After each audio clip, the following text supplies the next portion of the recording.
At 0247 local time, the night sky over Iran hit a 150-ton assassin.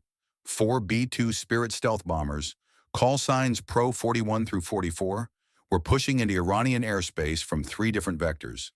Their mission was absolute: destroy Iranian ballistic missile storage sites buried deep inside subterranean mountain caves. The Iranian Revolutionary Guard Corps thought their most prized weapons were untouchable, under hundreds of feet of solid granite. But in less than 14 minutes, they were going to learn a devastating lesson about American air supremacy. Pro 41 and 44 were 90 miles southeast of the Tabriz North missile base, gliding through the thin, freezing air at 35,000 feet. Inside the cramped, dimly lit cockpits, the mission commanders were deep in the drop calculation. The complex they were about to hit wasn't just a hole in the ground, it was a masterpiece of subterranean engineering. 8 reinforced cave entrances, 6 vertical launch shafts bored directly through the mountain, nearly allowing the Iranians to fire medium-range ballistic missiles straight up into the atmosphere, even if they were permanently entombed inside the facility. The math to destroy it is brutal. The B-2 crews have to figure out bearing, speed, time, wind shear, barometric pressure, and a half-dozen other variables to find that one microscopic point in 3-dimensional space where they need to release their payloads. Missing by 10 feet means hitting solid rock. Hitting the exact coordinate means entirely collapsing a mountain on top of a billion-dollar arsenal. And right in the middle of this intense, silent calculation, or their radio squawked with a nightmare scenario. This is Viper 1, 2 contacts bearing 045, climbing through Angels 20, looks like fulcrums. 2 MiG-29 fighter jets were scrambling out of Tabriz Air Base, which sat barely 15 miles from the missile complex Pro 41 and 44, were about to permanently seal shut. The B-2 crews absorbed this information in total silence. Radio transmissions can be detected. They can be geolocated. They can be exploited by enemy surface-to-air missile batteries. Silence is doctrine, but silence does not mean calm. Here is the fundamental problem. A B-2 Spirit in a dogfight with a MiG-29 is like a billionaire in a tuxedo stuck in a dark alley with a fortune in his pockets. He is completely unarmed, slow-moving, and surviving entirely on the desperate hope that nobody notices him. Iranian ground radar searching for a B-2 Spirit might as well be looking for a specific single grain of sand on a pitch-black beach. The bomber's flying wing design and radar-absorbent coating deflect radar waves away from the receiver, rendering it virtually invisible. But a MiG-29 doesn't just rely on radar. It possesses an infrared search and track sensor, IRST. An IRST system doesn't care about radar cross-sections or fancy stealth paint. It looks for heat. And 4 massive General Electric F-118 engines pushing a 150-ton aircraft through sub-zero air are not cold. If those Iranian MiGs manage to get within 30 miles of the bombers, their sensors might just pick up the thermal signature of the exhaust. Might is not a word B-2 pilots enjoy. That is exactly why they brought friends. The 2 F-22 Raptors, call signs Viper 1 and Viper 2, immediately pushed their throttles to military power, their twin Pratt & Whitney engines roaring as they banked sharply to turn toward the climbing contacts. Viper 1's APG-77 active electronically scanned array radar effortlessly locked both MiGs from 60 miles out. The F-22's computer systems processed the telemetry instantly, feeding the American pilot the exact speed, altitude, and trajectory of the enemy. At that distance, the Iranian pilots saw absolutely nothing on their screens. Their Duck-ME radars, specially delivered by Russia last year for exactly this kind of defensive purpose, were completely blind to the 5th-generation American fighters. Inside Pro 41 and 44, the mission commanders watched the escorts peel away on their tactical displays. 2 blue triangles pulling northeast, 2 red triangles climbing southeast. It was a deadly geometry that the bomber pilots could not control. What they could control was the bomb run. Right now, the timeline on their primary flight displays flashed in glowing green digits. 70 miles to release, 12 minutes. They needed those MiGs gone before the clock hit 0, because the moment a B-2 Spirit opens its massive bomb bay doors, its radar cross-section multiplies by a factor of 100. The seamless, stealthy geometry of the aircraft is temporarily broken. At 12 miles out, any Iranian radar, airborne or ground-based, that happens to be looking in the exact right direction during those crucial seconds gets an early Christmas present. The B-2 lights up like a beacon. The mission commanders kept working, their gloved hands moving methodically across the instrument panels. Aperture coordinates confirmed. Tunnel entrance sequences locked. Fusing delays set. They could not afford to look up. They had to trust the Raptors. Outside in the freezing dark, the F-22s were rapidly closing the geometry. At 50 miles, Viper 1 did something highly unusual. He went active. Deliberately, he didn't just passively track the MiGs, he spiked them with a concentrated beam of radar energy. He wanted the Iranians to know someone was there. He wanted to force a reaction. Deep inside the cockpits of the MiG-29s, the radar warning receivers instantly lit up, screeching a high-pitched alarm. Two separate, inescapable locks. The lead Iranian pilot did the smart thing. He didn't push forward blindly into a ghost he couldn't see. He banked his jet hard to the left, dropping his nose and descending violently toward the jagged mountain ridgeline below. He was dragging his aircraft into the weeds, the valleys and peaks where terrain clutter heavily muddies the radar picture of any aircraft looking down from above. His wingman instantly followed, tucking in tight behind his lead. They were not running. They were maneuvering. The Iranian pilots were using the deep, winding valleys northwest of Tabriz to break the radar lock, mask their approach, and reposition for a sudden ambush. For the American pilots, this was the exact scenario nobody wanted. Running MiGs are a soft problem. You let them go. Fighting MiGs in the open sky is a soft problem. You shoot them down before they even know you're in the same zip code. But MiGs that hide in the terrain clutter, playing dead, only to pop their noses back over the mountain ridge every few minutes to probe the corridor, that is a lethal game of cat and mouse, and it burns time. Time that Pro 41 and 44 simply did not have. Viper 1, tally lost, terrain masking, bearing last 030. 9 minutes to weapon release. Inside the B-2, the mission commanders worked the final bomb run checklist in total, agonizing silence. On their threat displays, two red contacts flickered violently in and out of the digital clutter, like ghosts dancing on the edge of a nightmare. Viper 2, contact! The wingman's voice was ice cold over the encrypted net. He had picked up the Iranian wingman first, not on radar, but visually through his sensors. A brief, distinct infrared bloom flared on his screen as the MiG's engines dumped raw fuel into the afterburners. Coming out of a valley turn, bearing 025, 15 miles, climbing. The Iranian wingman was making another desperate push toward the flight corridor, trying to gain altitude to use his IRST sensor to scan the dark sky.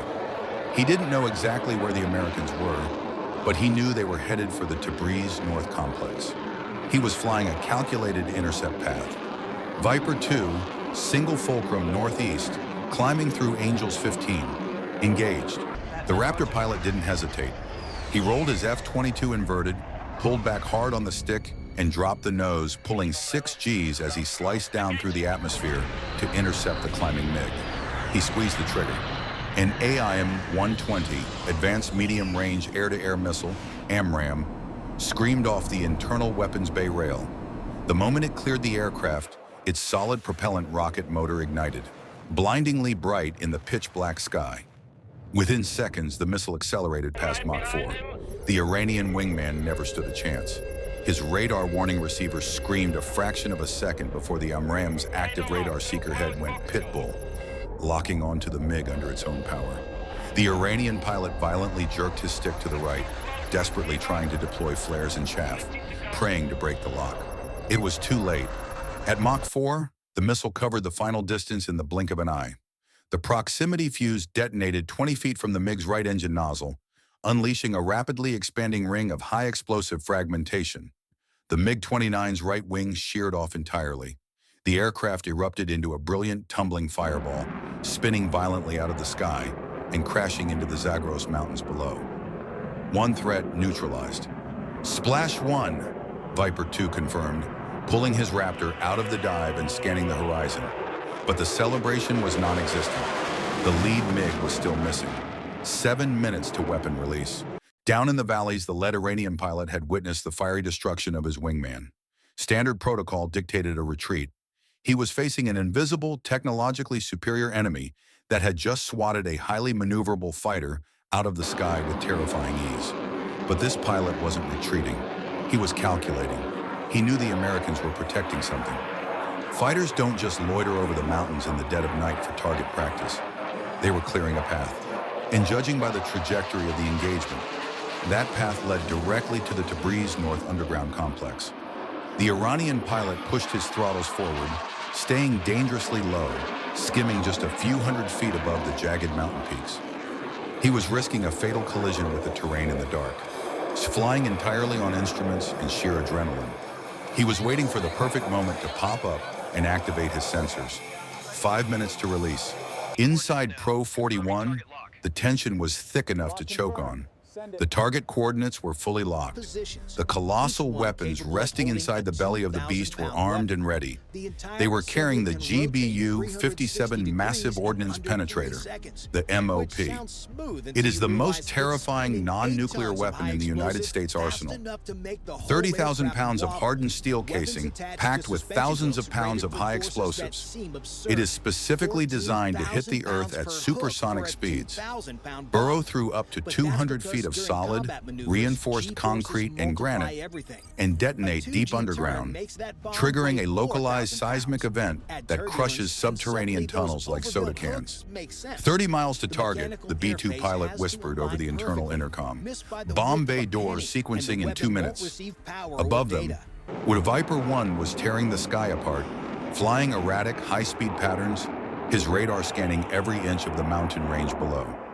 The APG-77 was powerful, but trying to find a single jet hiding in the jagged, metal-rich rock formations of the Zagros Mountains was like trying to spot a needle in a stack of identical needles. 3 minutes to release. The Iranian lead pilot pulled back on his stick. His MiG-29 rocketed upward, breaking out of the valley shadow. He slammed his throttle to the stops, engaging full afterburner. A massive pillar of flame erupted from his engines as he initiated a steep, aggressive climb. At 20,000 feet, he flipped his IRST sensor to maximum sensitivity and swept the airspace ahead. For the first time all night, the Iranian screen registered a hit. Not radar, heat. 2 faint, distinct thermal blobs, cruising steadily at 35,000 feet. They were moving too slowly to be fighters. They were heavy. Target acquired, the Iranian pilot muttered in Farsi, his thumb resting heavily on the weapons release button. He didn't have a radar lock, so he couldn't fire his primary radar-guided missiles. But he had R-73 infrared-guided heat seekers. If he could close the distance to within 15 miles, he could launch. Viper 1, pop-up threat, bearing 015, Angels 20, climbing fast. The F-22 pilot saw the MiG break cover, but the geometry was suddenly disastrous. Viper 1 was 10 miles west of the MiG. The B-2s were 20 miles north. The MiG was cutting directly between them, closing the distance to the bombers at an alarming rate. 2 minutes to release. Pro 41, stand by to open doors, the B-2 commander called out. Negative, Pro 41. Do not open those doors. Viper 1 barked over the radio, his voice losing its icy calm for a fraction of a second. If the B-2 opened its massive bomb bay doors right now, the MiG's radar would instantly catch the massive reflection. The Iranian pilot wouldn't need to close the distance for a heat-seeker shot. He could fire his radar-guided missiles immediately. We are on the clock, Viper 1. We abort now. We lose the window, Pro 41 responded, his tone flat. The brutal math of the drop did not care about the enemy fighter. The wind shear, the trajectory, the speed. If they deviated from the flight path now, they couldn't just circle back and try again. The entire mission would fail. Hold your doors, Pro 41. I'm taking him. Viper 1 shoved his throttle past the detent into full afterburner. The F-22 Raptor is a marvel of aerodynamic physics. With its thrust vectoring nozzles, it can perform maneuvers that defy logic. Viper 1 pulled the nose of his jet impossibly hard to the right, ignoring the crushing G-forces, slamming him back into his ejection seat. He was burning his own energy, sacrificing altitude for pure speed, tearing across the sky to intercept a climbing MiG before the Iranian could get within firing range of the bombers. 1 minute to release. Bomb bay doors opening, Pro 41 announced. Doctrine be damned. The mission came first. Beneath the belly of the stealth bomber, the massive, jagged doors smoothly swung open. Instantly, the aerodynamic perfection of the B-2 was shattered. Inside the MiG-29, the Iranian pilot's cockpit lit up with a chaotic symphony of alarms. His radar, which had been totally blind all night, suddenly caught a massive reflection. A target the size of a commercial airliner had just materialized out of thin air, dead ahead. The Iranian pilot smiled. He had them. He locked the target. His thumb moved to the firing switch to launch an R-27 radar-guided missile. He needed exactly 3 seconds to achieve a hard lock and fire. 1, 2. Viper 1 crossed the 10-mile threshold. He didn't have time to wait for a radar-guided AMRAAM to track and kill the target. He needed the MiG dead right this exact second. The F-22 pilot triggered an AIM-9X Sidewinder, a short-range heat-seeking missile. But he didn't fire it conventionally. Using the high off-bore sight capability of his helmet-mounted display, Viper 1 simply looked at the MiG through the canopy of his jet. The missile's seeker head slaved to his helmet's movement. He locked onto the massive thermal bloom of the MiG's afterburners and fired. The Sidewinder ripped off the rail. Because the distance was so short, the flight time was practically non-existent. 3. The Iranian pilot pressed the weapons release button. Nothing happened. On the AIM-9X struck the MiG-29 directly in the left engine nozzle.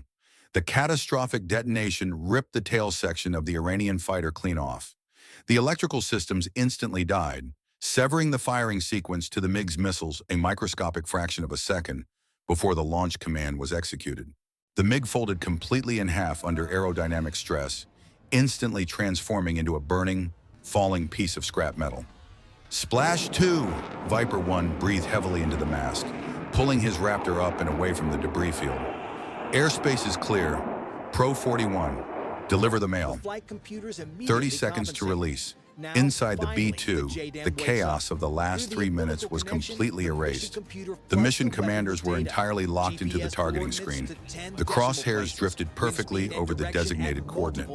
Far below, deep inside the Tabriz North complex, Iranian commanders were completely unaware of the violent aerial ballet that had just occurred above their heads. They believed their mountain fortress was impenetrable.